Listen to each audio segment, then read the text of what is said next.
You slowpoke!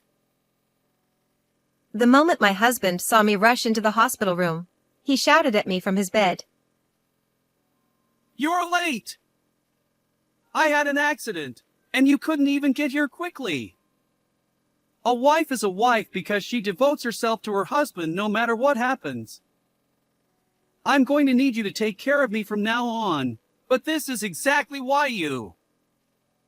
You don't have to go that far. I came as fast as I could after getting the call that you were rushed to the hospital. Feeling both relieved that his life wasn't in danger and angry that those were the first words he had for a worried wife, something else caught my attention.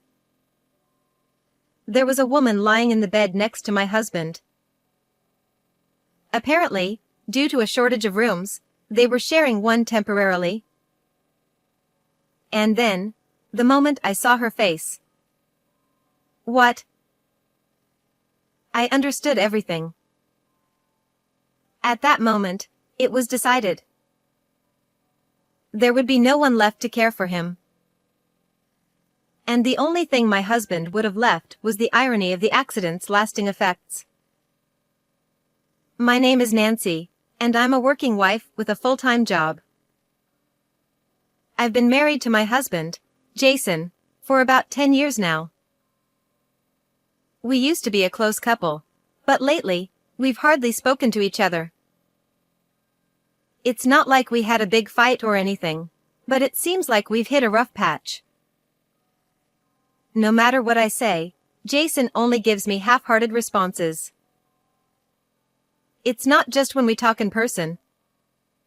When I send him messages on his phone, he just reads them without replying.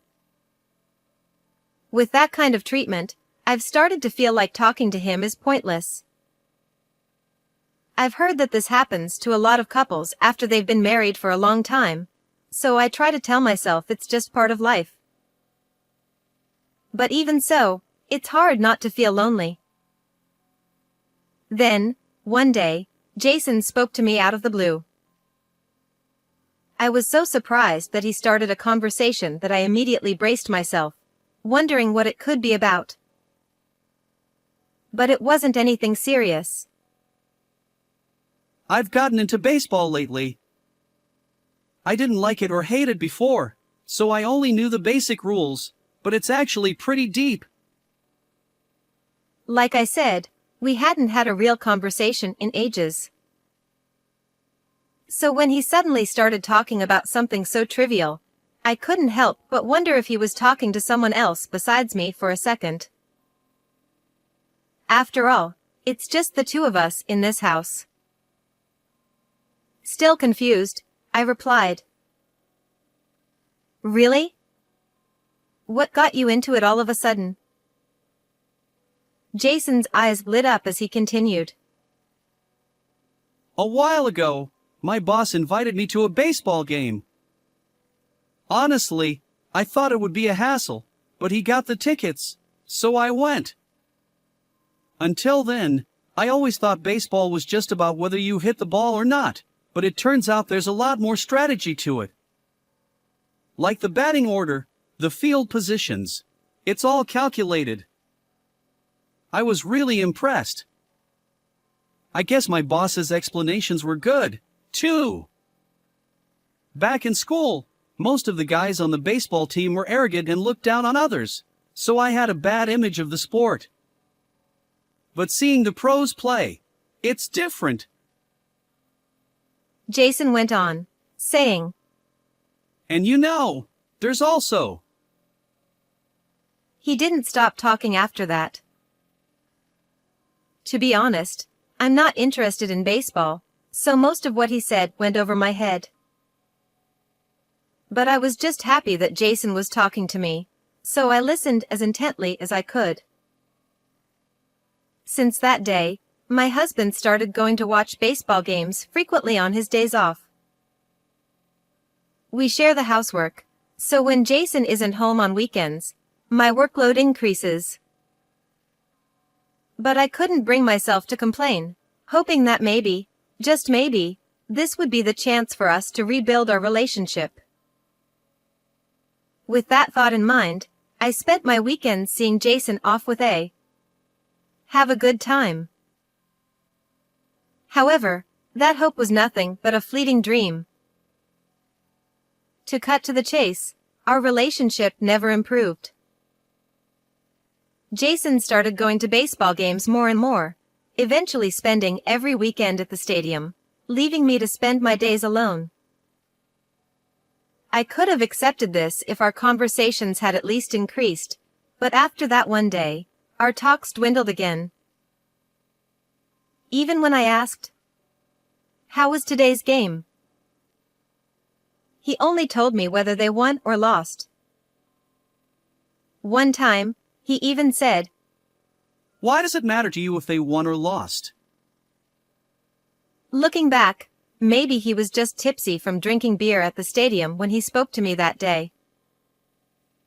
Realizing that, I couldn't help but start resenting baseball.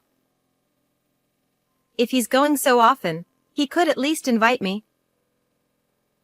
As this went on, my frustrations grew, especially with the extra load of housework.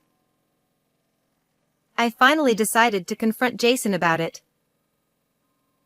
"Hey, Jason. Don't you think you're going to too many baseball games lately?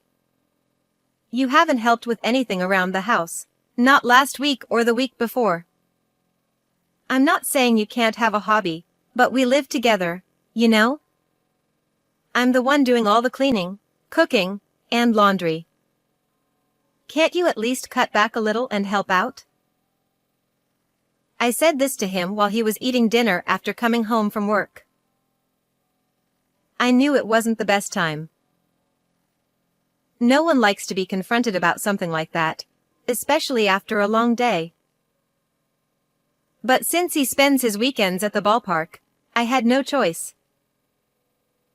Jason sighed, clearly annoyed, and replied, I'm paying for it with my own money, so what's the problem?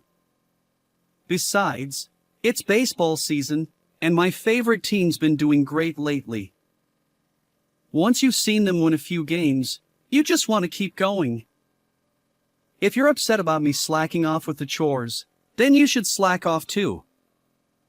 I don't care if you clean less often, and if there's no food in the house, I'll just eat out. We've got a laundromat nearby for the washing. Unlike couples our age, we don't have kids, so we've got plenty of money. If we're not struggling, we can save energy by spending a little. If that's not enough for you, then maybe we should just live separately. I tried to argue back. It's not about that. But Jason cut me off. Enough! He put his chopsticks down. The food's already not that great, and now you've made it worse. I'm going to bed. And with that, he walked off to the bedroom. All I wanted was for him to cut back on the baseball a little, but I never expected it to end up hurting me more. Was I the one in the wrong? The more I thought about it, the less I knew what to do. One thing, however, became clear. Jason had no intention of meeting me halfway.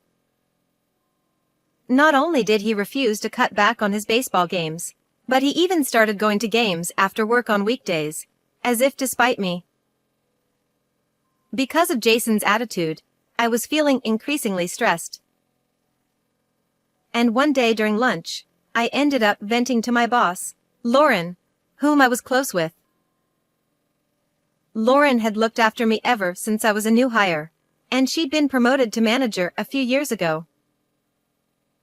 I respected and trusted her.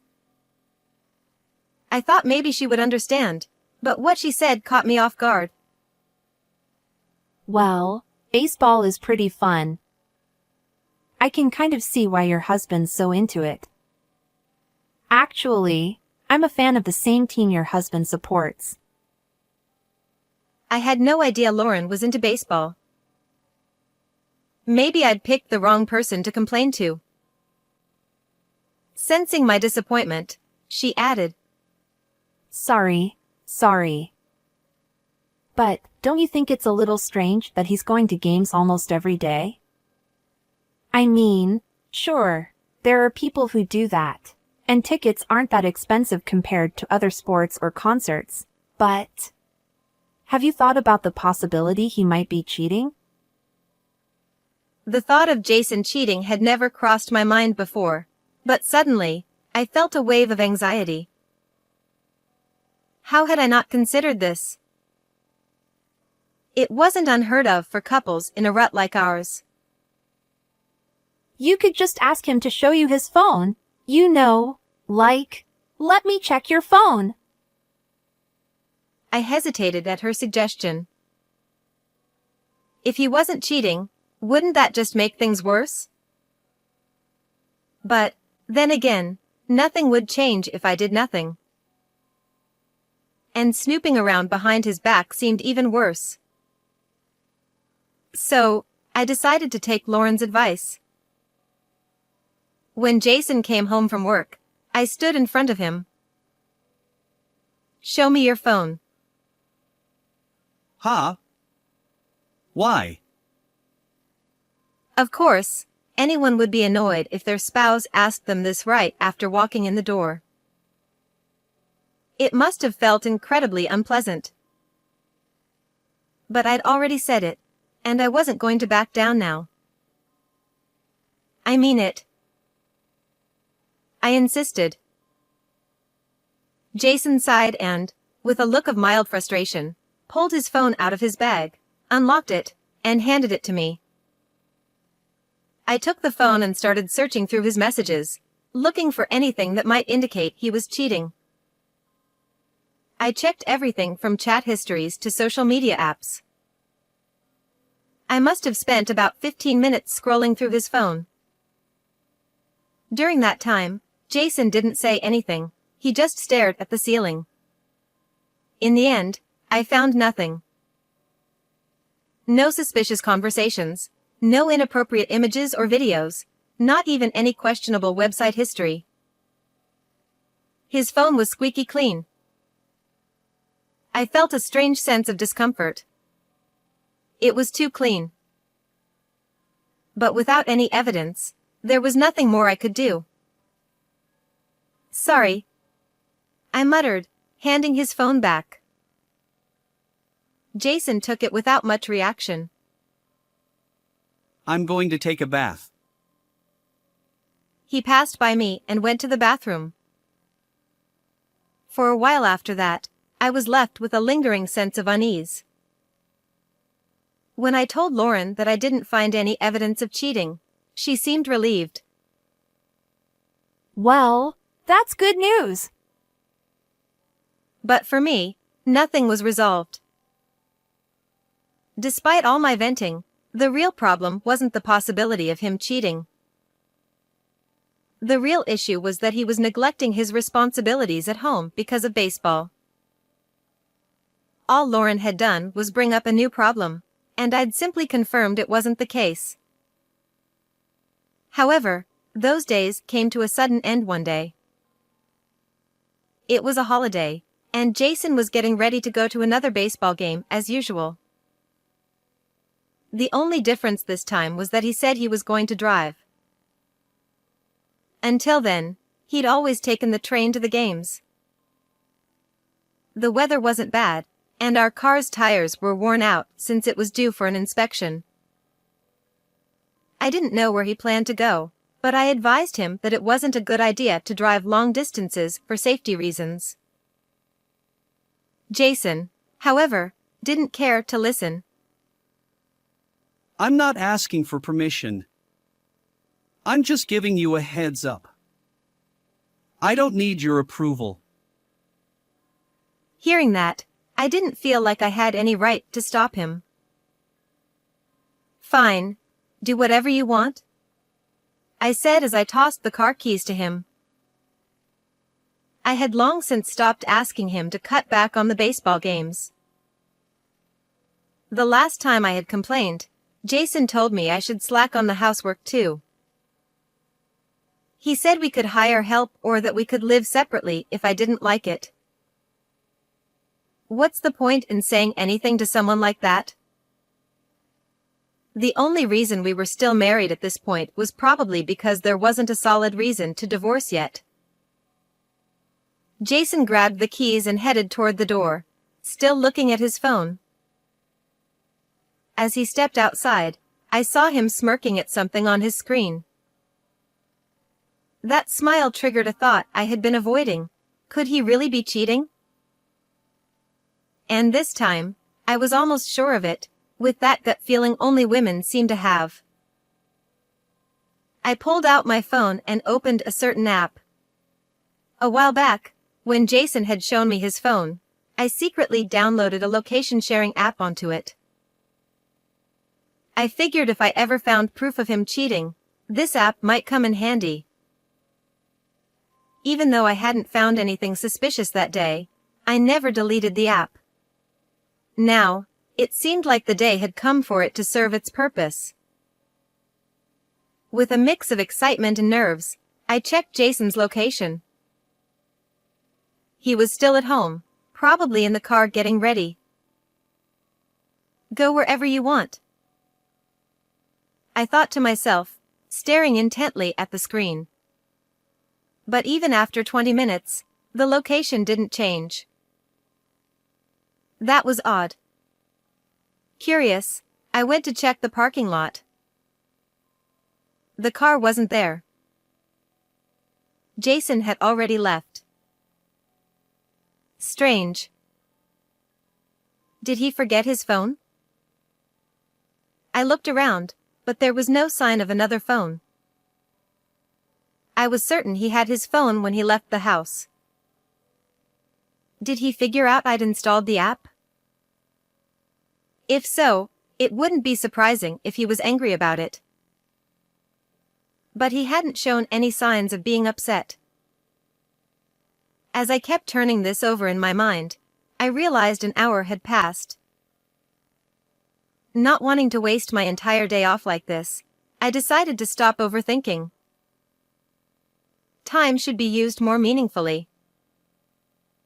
I turned on the TV to watch the news, and there was a report of a traffic jam caused by an accident on a nearby highway. Jason's probably stuck in that traffic right now.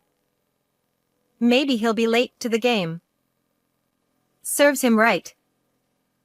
He doesn't treat his wife well, so he deserves this. I muttered to myself, almost unconsciously. Was my heart really this bitter now? I must be really exhausted. Just as I was thinking about taking a nap, my phone rang. When I answered, it was a call from the hospital. Your husband has been brought to the hospital after an accident. I quickly called a taxi and rushed to the hospital. Apparently, Jason had been in a car accident and suffered significant injuries. Thankfully, his life wasn't in danger, but there was a chance he could have lasting complications. I was asked to bring him some clothes since he would need to be hospitalized.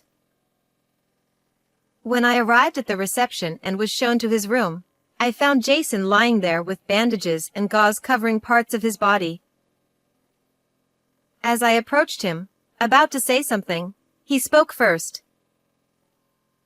You're late, you slowpoke! My wife, of all people, should have been here right away after hearing her husband was in an accident. A wife is supposed to serve her husband no matter what happens.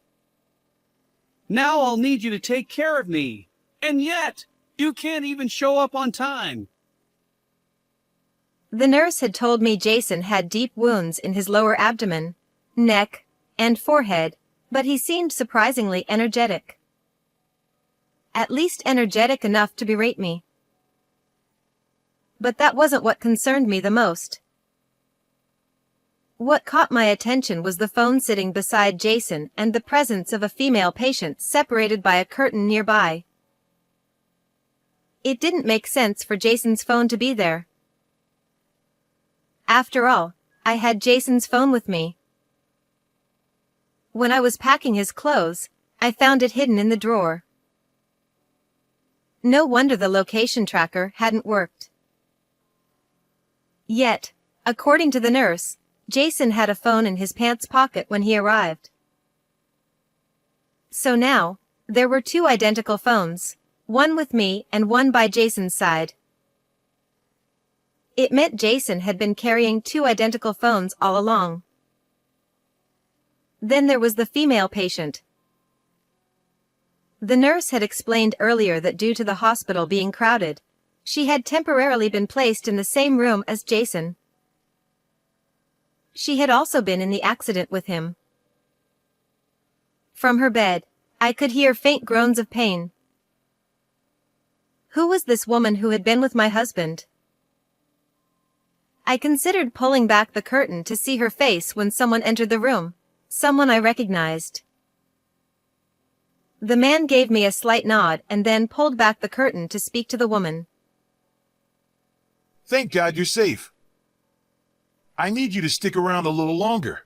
Lauren! The moment I heard him speak, I remembered who he was. Lauren's husband. I recognized him from a photo she had once shown me. I hesitated but then spoke up. Excuse me.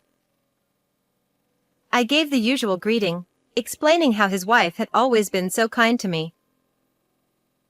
Then, I introduced myself as Jason's wife and apologized for the accident. Upon hearing that, Lauren's husband's eyes widened, and Jason mumbled "oh no" as he pulled the blanket over his head. Nice to meet you. I'm Lauren's husband. There's no need for you to apologize for the accident. By the way, if you have a moment, feel free to visit Lauren. She hit her head hard on the steering wheel and lost a few front teeth as well. Apparently, your husband was the driver. I wonder what they were doing to cause such a crash. He said this with a meaningful tone, and suddenly everything made sense. I had been wondering myself how Jason managed to injure his lower abdomen in the accident. There's something I'd like to discuss with you. Do you have time? Gladly. Jason, who had been listening from under the blanket, suddenly shouted. Wait! How can you leave your injured husband unattended and go off with another man? That's disgraceful! Are you heartless? I smiled at him and calmly responded. What are you talking about? As if I'd ever cheat on my husband. I'm not like some people. Jason's face went pale upon hearing that. My conversation with Lauren's husband went exactly as I had expected. The fortunate part was that not only had he noticed Lauren's affair, but he had also gathered solid evidence. Your husband having two phones was probably Lauren's idea. I hired a private investigator to gather photos and evidence, and one of them shows the two of them entering a phone shop together. It became clear that Lauren's advice for me to check Jason's phone was part of their plan. Once I was convinced there was no affair, it would be hard to change my mind. That's why she pushed me to check in the first place. Now I understood why Jason's phone was so spotless. He wasn't using the new phone for Lauren, but instead to deceive me. I had been played. It's partly true that they were going to baseball games, but they were always going together. They'd watch day games and then spend the night at a hotel. Quite the schedule, huh? He laughed bitterly as he said it.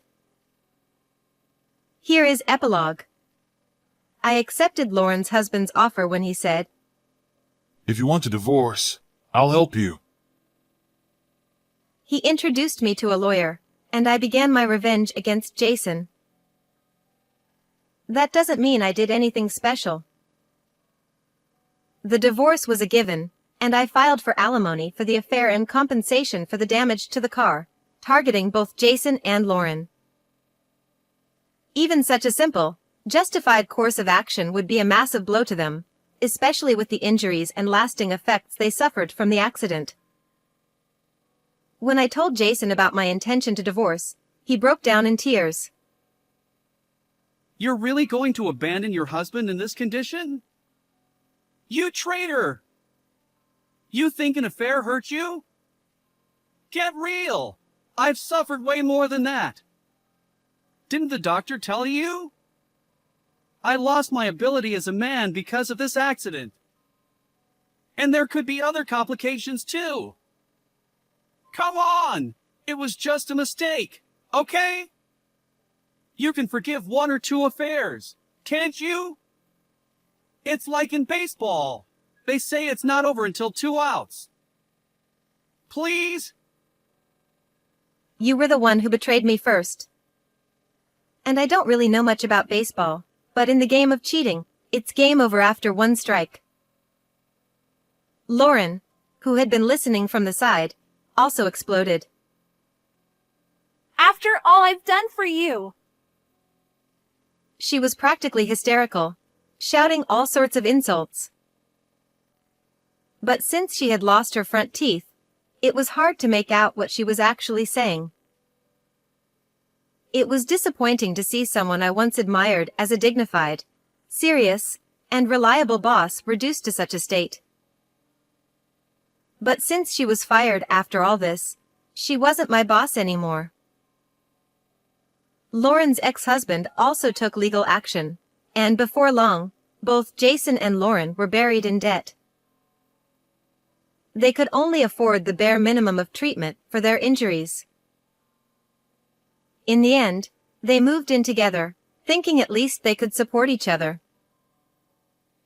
But Jason's injuries left him with complications that made even going to the bathroom difficult, earning him the nickname Stinky Old Man, while Lauren couldn't afford to fix her teeth, and the local kids started calling her Toothless Hag. Their home eventually became known as the Haunted House, and they were shunned by their neighbors. It was all their own doing. I hope they find comfort in supporting each other through the dark days ahead, like a doomed battery powering their equally doomed lives. So, how did you like today's story? Don't forget to subscribe to my channel. See you in the next video.